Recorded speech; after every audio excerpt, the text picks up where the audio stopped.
Hi, we will continue the next session. So first we will see how to find out the module B, module M and phase width B. So for first problem, two spurgates are to be used for a rock crush drive and to be of minimum size. The gears are to be designed for the following requirement. So based upon the requirement they have given, we are going to design the gears.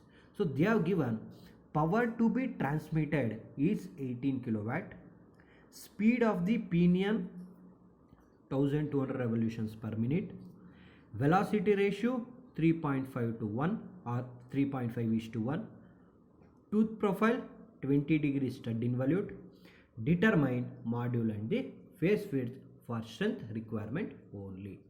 So they told that whatever the gear will design, it should be able to transmit a power of 12 kilowatt and it should rotate, the pinion is rotate at a speed of 1200 revolutions per minute, and velocity ratio they have given, and tooth profile they have given 20 degree stud involute. So based upon that we are going to design module and the phase width. So given data, they have given power, we can call it as P or N is equal to 18 kilowatt.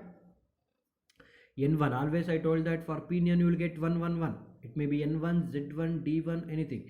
N1 is equal to 1200, velocity ratio is equal to 3.5 and tooth profile alpha is equal to 20 degrees stud. So this is the given data. So once you write down the given data, next we have to see, so the gears are made up of which material. So we have to see, but in the question they are not told it is made up of which material, the gear and the pinion is made up of which material, but they given one data that is nothing but the gears are designed for the, that is see, you can see, for minimum size, so see, you can see here, as the gear drive is to be minimum or compact size, so we are going to select the strong material for both pinion and the gear.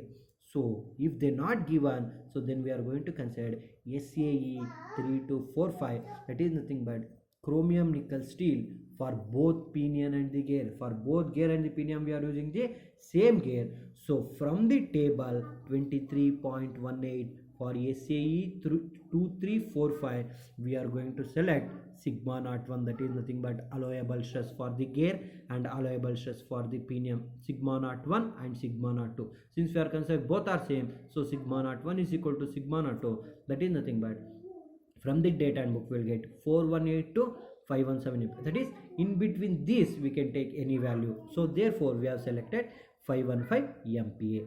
So that we have to see, first we are going to calculate sigma naught 1 and sigma naught 2. So we have got 515 MPa. Sure. Next they have given N1, so we are going to calculate N2 and we are going to calculate Z1 and we are going to calculate Z2. So now again, so we can calculate by using the velocity ratio formula. I is equal to N1 by N2 is equal to Z2 by Z1 is equal to D2 by D1. So by substitute, by taking I is equal to N1 by N2, so here we have taken N1 by N2 is equal to I, they have calculated N2. But if I consider I is equal to Z2 by Z1, we don't know Z1 and Z2. Without knowing Z1 or Z2, we can't able to design.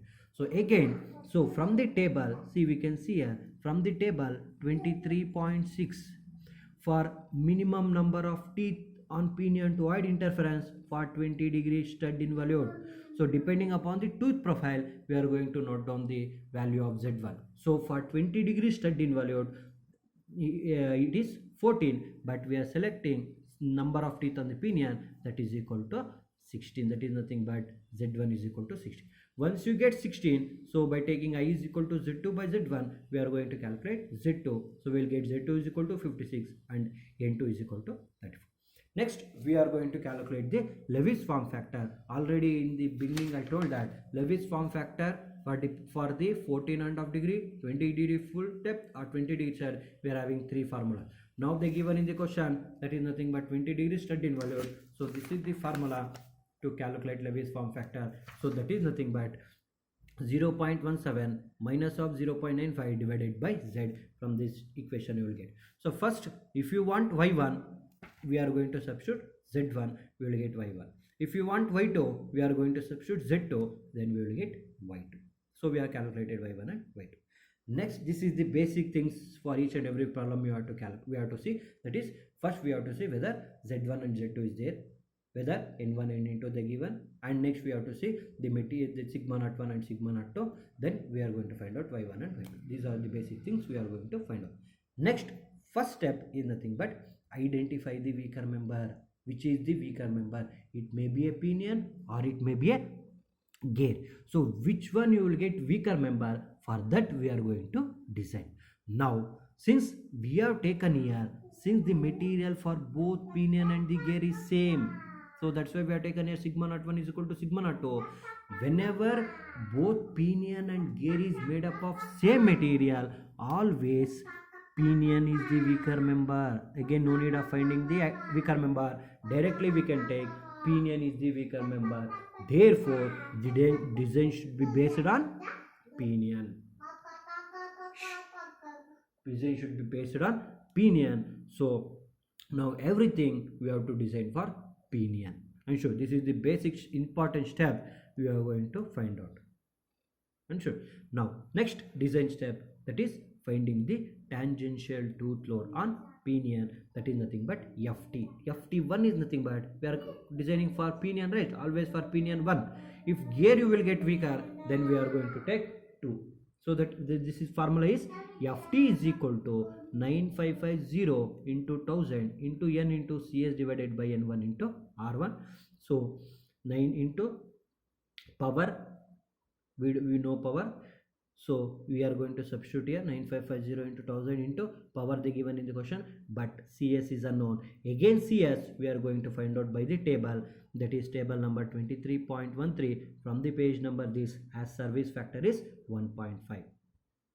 Sure, since the gears are used for rock crusher, so for rock crusher service factor is equal to 1.5. Substitute service factor and n1 you have calculated, but r1 is equal to pitch circle radius, that is nothing but d1 by 2. But in the question we don't know d1, so we are converting d1 is equal to m into z1, where m is nothing but module, z is nothing but t. We know z, so we will get r1 is equal to 8 into module. Remember, it is module, it is not meter. 8 into module, so substitute everything, so we will get some value divided by module. And sure, give the equation number 1.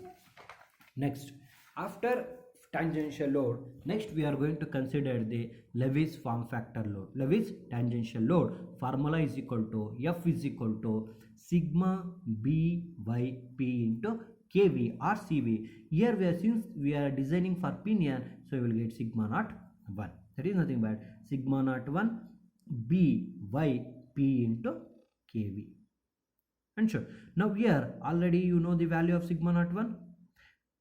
Lewis form factor, that is nothing but y1, and p is equal to circular pitch. You can see here the formula to calculate circular pitch is nothing but pi into m. Only unknown is kv and nothing but b. So b is nothing but phase width. We can take 3 pi m to 4 pi m or 9.5 module less than b less than 12.5 module. In between these any value we can take. So therefore we are taking b is equal to 10 into module. And sure, so therefore ft1 is equal to, substituting everything, we are substituting the value of sigma naught 1, we are substituting the value of b, we are substituting the value of y1, we are substituting the value of p, and we are keeping kv as it is, since kv is unknown. So therefore finally we will get 1789.824 m square kv or cv. And sure, both are same. Therefore this is considering the equation 2, so that is nothing but ft1. If you see equation 1 in LHS, we are having ft1. In equation 2, LHS is ft1. So equating equation 1 and equation 2, after equating equation 1 and equation 2, we will get m cube kv is equal to 15. And sure, now we are going to calculate velocity. Vm is equal to pi d1 n1 divided by 60,000. Why we are considered d1 n1 is nothing but, since we are using for pinion, so therefore again we don't know d1, we are converting the form of module and z1 into n1 divided by 60,000. Therefore Vm is equal to, we will get in the form of module. And sure, why we have calculated module? Already I told here the formula to calculate CV or the formula to calculate KV, the value depending upon the velocity we will get. So therefore we have calculated velocity first, mean velocity. Now you can see, now by assuming the module we are going to calculate velocity. Why means here module is unknown.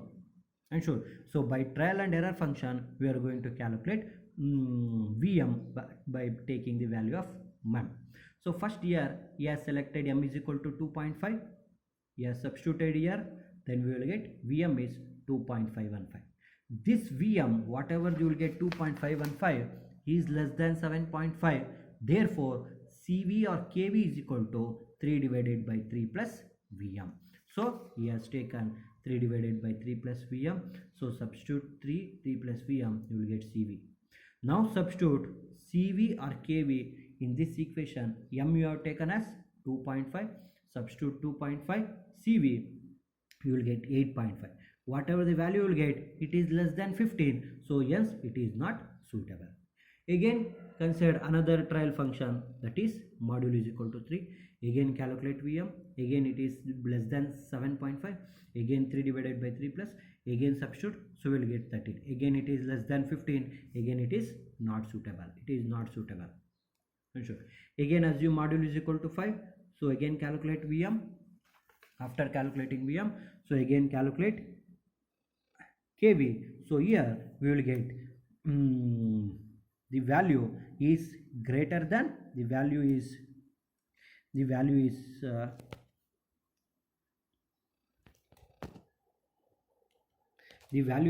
greater than 15. So therefore module 4, whatever the module we assumed 4, it is suitable. And so like that we are going to calculate module by taking trial by assuming the module. And sure, next, once you get module, so then we are going to find out phase width. So here we are assumed phase width, that is B is equal to 10 into m, right? Once you get m, substitute here, therefore B is equal to 10 into 4, that is equal to 40 mm. Sure. Now we have to check whatever the module and phase width you have calculated, it is right or not. That can be calculated by using check for the stress. And sure, so that is nothing but allowable stress sigma allowable, induced stress sigma induced.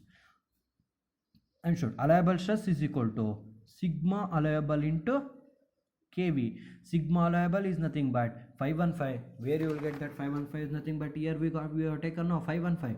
That 515 into KV. So for which module you got satisfied, that KV you have to consider. And sure, so that therefore we will get 230.06, and induced stress is nothing but, so to calculate the induced stress we are going to consider Lewis form factor. Whatever you can see, this is nothing but Ft, right? If you cross multiply, you will get here sigma naught 1 KV is equal to Ft1 divided by By into P. Same thing with formula we got here, Ft1 divided by By1 into P, that is sigma naught 1 KV. Substitute Ft1, substitute E1, so we will get, that is nothing but 120.76 something will get.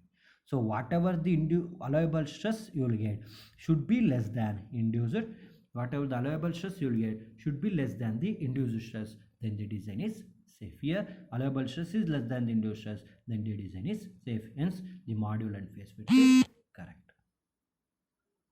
Sure. So like this we are going to find out module and phase width. So up to here this type of problem you will get for 10 marks, only calculation of module and the phase width.